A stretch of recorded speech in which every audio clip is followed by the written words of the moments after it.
Mini Pakistan, হ্যাঁ, আবার সেই মিনি পাকিস্তান শব্দ উঠে আসছে।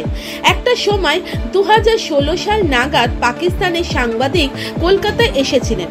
সেই সাংবাদিককে এক মন্ত্রীমশাই ওয়াটগাং গার্ডেন ব্রিজ এলাকা দেখিয়ে বলেছিলেন এখানেও একটা মিনি পাকিস্তান আছে।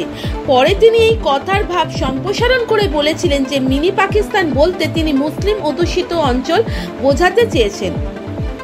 যদিও মনে প্রশ্ন উঠেছিল যে পশ্চিমবঙ্গে কি আর কোনো মুসলিম অধ্যুষিত অঞ্চল নেই? মুসলিম অধ্যুষিত অঞ্চলকে মিনি পাকিস্তান নাম অভিহিত করতে হবে কেন? এটা কি মুসলিম জনগোষ্ঠীকে চরম অপমান নয়? এটা কি তাদের ভারতীয় থেকে পাকিস্তানি করার প্রয়াস বা পূর্ব পরিকল্পনা? যাক, সে অনেক দিনের কথা, কিন্তু সেই পুরনো কথা আবার ধুলো ঝেড়ে নড়ে চড়ে উঠেছে। কিন্তু কেন? তাহলে একটু বিশদে বলি। সারা পৃথিবীর চোখে পাকিস্তান টেররিস্ট রাষ্ট্র। টেরোরিজমের কোনো ধর্ম হয় না, তার কোনো হিন্দু মুসলিম হয় না, একটাই ধর্ম, টেরোরিজম। পাকিস্তান এই কাজটা সবচেয়ে ভালো করতে পারে।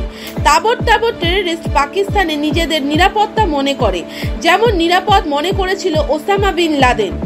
আরো সব নাম ডাকওয়ালা টেররিস্ট পাকিস্তানে আছে। মজা করে লোকে বলে পাকিস্তানে বাচ্চা জন্মালে মুখে ভাত নয়, হাতে বন্দুক অনুষ্ঠান হয়। মজা বাদ দিয়ে আসল কথায় ফিরে আসি। বেঙ্গালুরু রামেশ্বরম ক্যাফেতে বিস্ফোরণের 2 অভিযুক্ত পশ্চিমবঙ্গ থেকে ধরা পড়ল। এও শোনা যাচ্ছে 3 নম্বরটিও এখানে ছিল, কান ঘেঁষে পালিয়েছে। এবার আয়নার সামনে দাঁড়িয়ে নিজেকে প্রশ্ন করুন তো, এরা সব ছেড়ে পশ্চিমবঙ্গ এসে কেন ঘাঁটি গাড়ল? সারা পশ্চিমবঙ্গ ঘুরে বেড়ালো, দীঘায় সমুদ্রের ঢেউয়ের সঙ্গে তাল মিলিয়ে চানও করলো নিশ্চিন্ত মনে। বাহ, দারুণ ব্যাপার তো। পশ্চিমবঙ্গে এসে এত নিশ্চিন্ত হওয়ার সাহস পেল কি করে? কে আছে এত নিশ্চিন্ত করার পেছনে?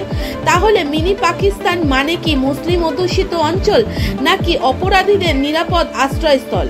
মুসলিম ধর্মাবলম্বী মানুষদের ছোট করে, তাদের ঢাল করে অপরাধীদের নিশ্চিন্ত আশ্রয়স্থল হয়ে উঠেছে ওই সকল অঞ্চল। ডিসি বিনোদ মেহতা এবং তার দেহরক্ষী আক্তারের নির্মম পরিণতির কথাও আজ আবার নতুন করে মনে করিয়ে দিচ্ছে।